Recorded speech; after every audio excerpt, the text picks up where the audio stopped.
Got too subversive. We got too subversive. Did you see that? Langley put the old they shut me off there. They're like, whoa, whoa, whoa. They're like, we gotta cut that off real quick. Yeah, so as I was saying, I do think it's funny that I did get cut off right when I was trying to explain the fundamental difference between. Okay, we're gonna snooze that ad. I do think it's funny that I got kiboshed just when I was describing what the fundamental difference was between a capitalist society and a socialist society.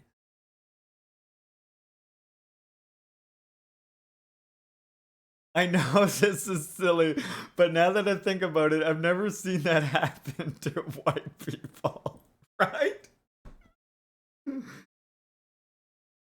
I mean, it's look, I know it's partly because like I do have, that kind of like the area I'm in, I guess, like, you know, I'm sure that has something to do with it, but it's funny just as I'm trying to explain to everybody the difference between a socialist government and a capitalist government, I get cut off.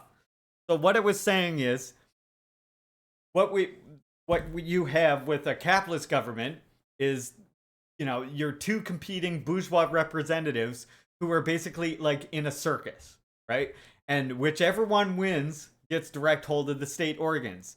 And there's a very important reason why that highest office has to take direct hold of the state organs.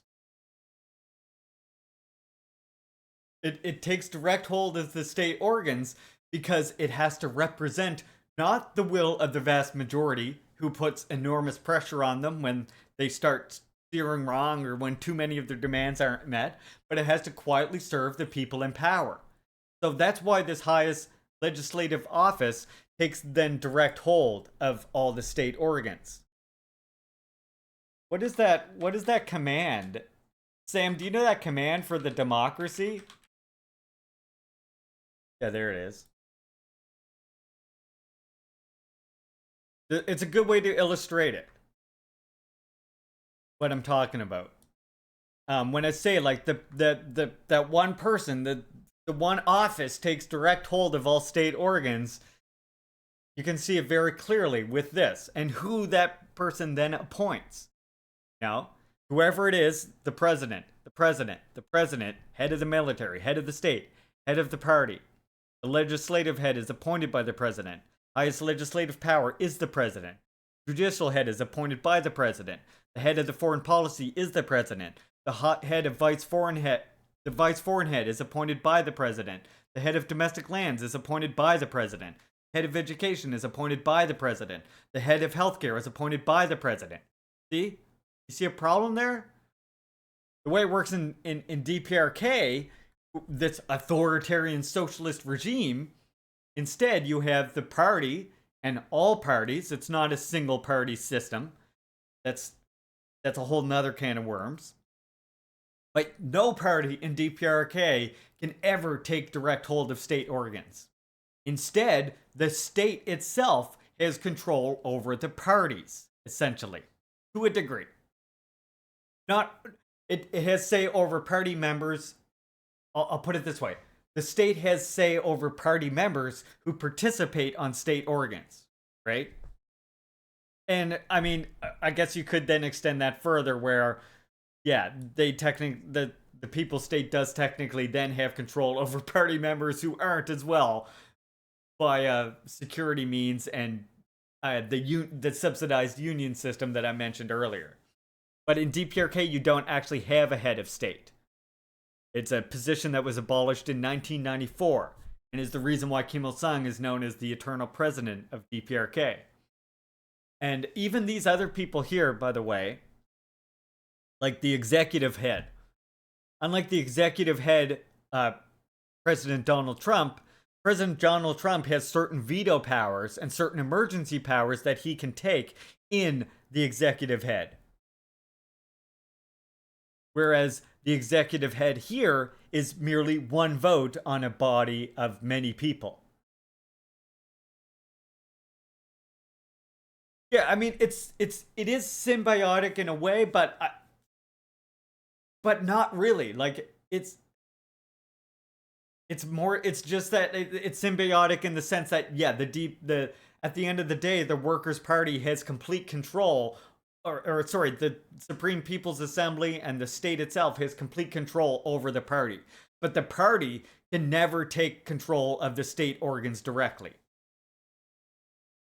So, you know, I wouldn't say necessarily symbiotic because of that.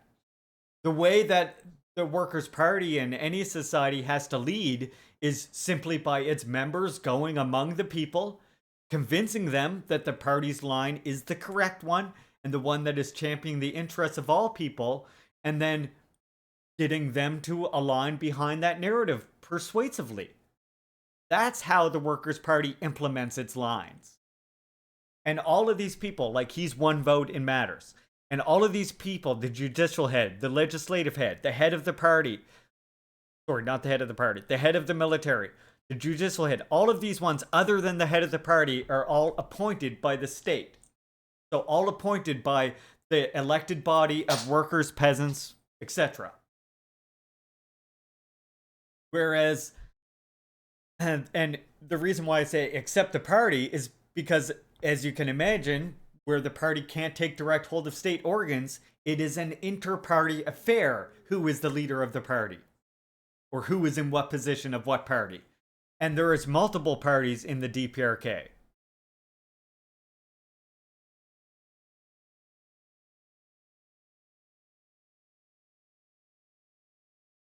So to say that there's only one is itself a misnomer.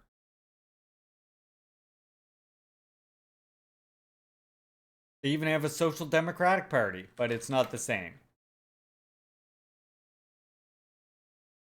Oh, I knew what Plant said it. As soon as I saw the way that was written, I knew what was being said there. And here's the way they put it, and here's the way it's dishonestly cast. Here's the way it's dishonestly cast, because they talk about the SPA seats, right? And say the Workers' Party of Korea has 607 out of 687 seats. Then you have the Korean Social Democratic Party, the Chondoist Chongu Party, and the Shangrian Party. And the narrative they constantly put on us, or they try and push on you, is that because the Workers' Party of Korea has such large numbers of Supreme People's Assembly seats, it can't possibly be a democracy. And you can see they say here, subordinate to WPK, subordinate to WPK. And it's true in the sense that this part about it being the ruling party is true in the sense that, yeah, DPRK is the ruling party constitutionally in DPRK. That's how socialist governments work. The socialists, the general staff of revolution, the party of the people, is constitutionally the ruling party, because that is the party that represents the working people. If you have a problem with this, are you even a communist? Yeah, and coalition, and that's the thing. And that's why I'm saying it's dishonestly cast, Powerful Finger. You hit on it right there. Because unlike in a capitalist society, these parties aren't competing for state power. Like how I just explained to you all, right? It's not a fucking circus like you have in the West, where you have these parties competing with each other, trying to take direct hold of the state organ. None of them are doing that. They're all working together, trying to build socialism.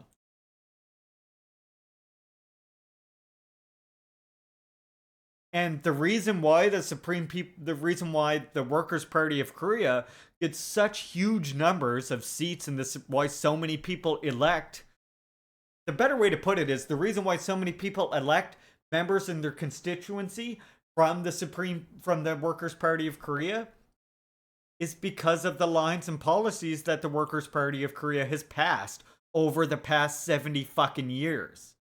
The fact that they have staunchly always been on the people's sides. They have always defended their interests. They have never capitulated to imperialism. They have never engaged in reform. They have never gone backwards on a socialist gain. Because of all these things, they keep getting more and more popular. And the people who serve in the WPK keep growing. The numbers of them keep increasing. Yeah, it's possible it might one day be the only party left. That's possible. And so fucking what? Are you a communist who wants unity or not? And then when you look at actual unity playing out between your very eyes, it frightens you because you somehow conflate that with capitalist society? Fuck on out of here.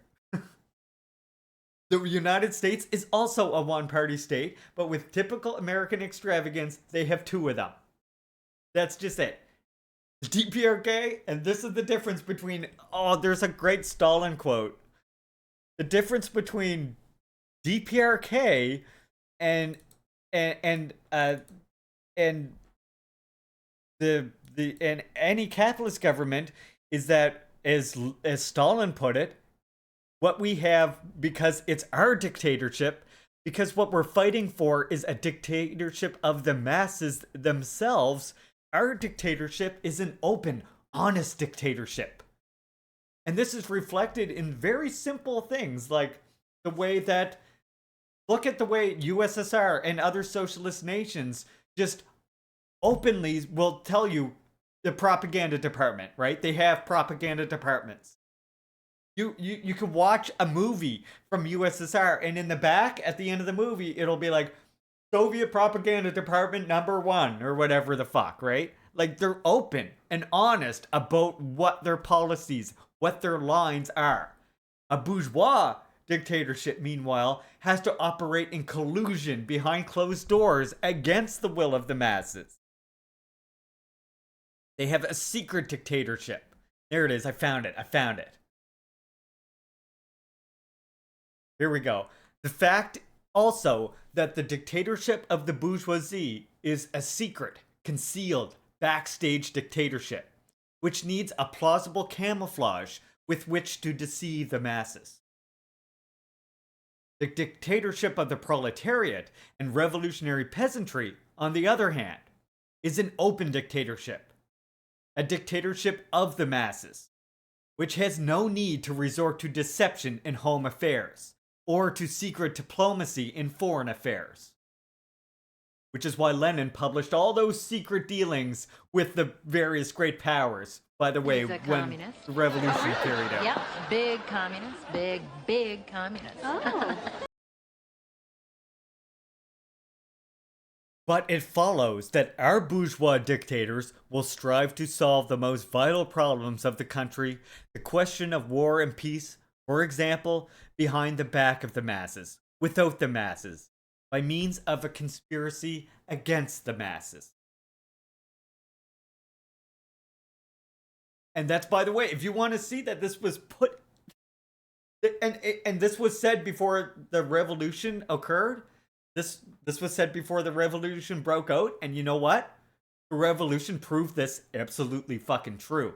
Not only because of like what I was saying before about how even things like the propaganda departments are open. This is the propaganda department. They actually tell you what propaganda is, right?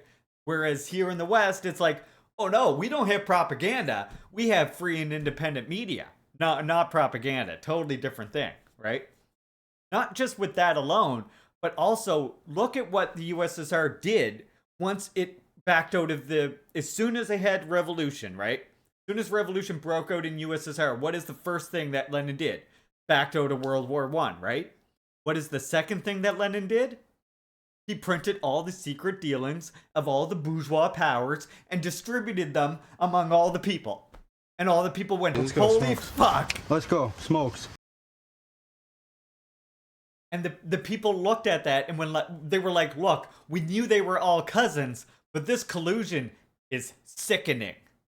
And that's what the USSR did. That was one of the most famous things that it did. Lenin published all these documents that showed all these secret dealings with all the bourgeois states that were at that time engaged in a bloody war, killing millions upon millions of people.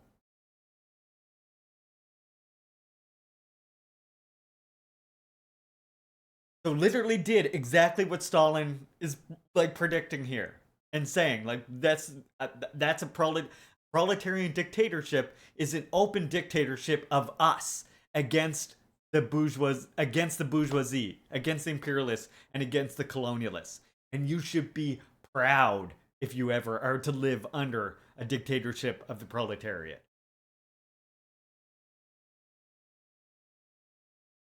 You know, DPRK might not be a heaven on earth. Cuba might not be a heaven on earth, but from the point of view of the proletariat, it's a hell of a lot closer than anything in a fucking capitalist society.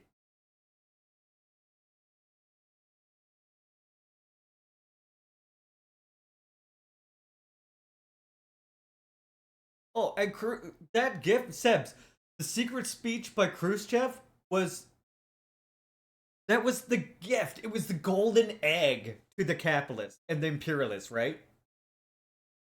Khrushchev, he bent down, he squatted down and he fucking crapped out the most golden egg he ever could have, and he fucking gave it on a platter. I keep shaking this, and he gave it on a platter to the imperialists. I shook it and put it in a different mode. There we go.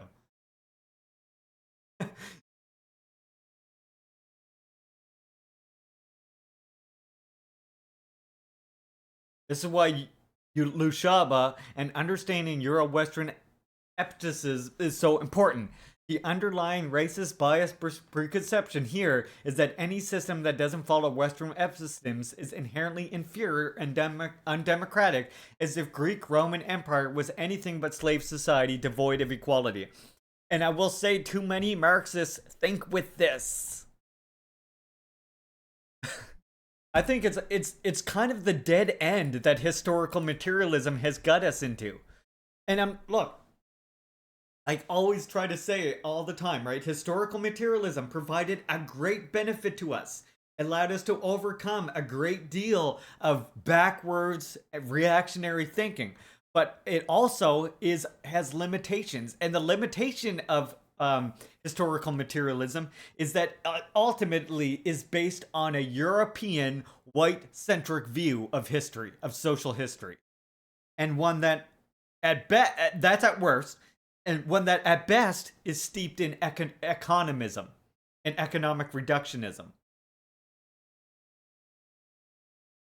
And yeah, of course, it's also steeped in the German ideology Frankfurt School. Dialectical materialism is the method that we can use, but we have to understand that historical materialism by Marx and Lenin has a lot of limitations. And a lot of those limitations are, like Plants Fanon just said, owing to the fact that it is still steeped in German ideology, the Frankfurt School.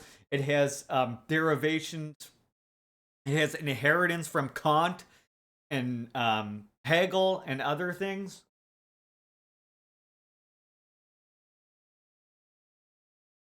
And if your response to that is to go, oh, you're not a Marxist, you're against historical materialism, then I implore you to go somewhere else, please. Then don't call me a Marxist. Simple as that. Then I'm not a Marxist to you, I guess. If you don't consider that to be a Marxist, then I'm not a Marxist. I'm whatever the fuck you want me to be. Just as long as I can explain my position to you.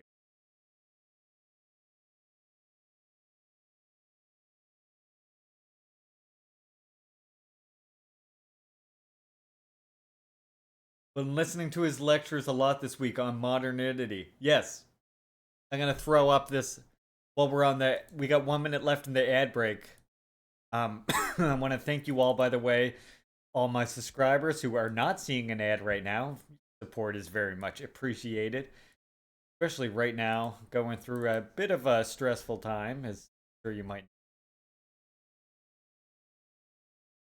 I made this little graphic here a while ago. I like to throw this up. It's all the all the people mad at me.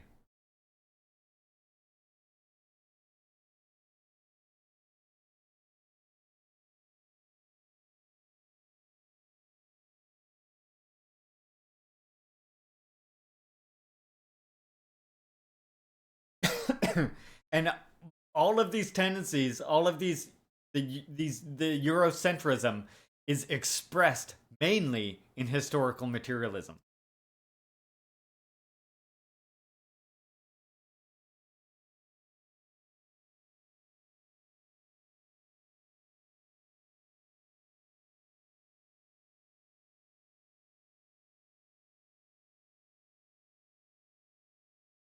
Or I put this one milder.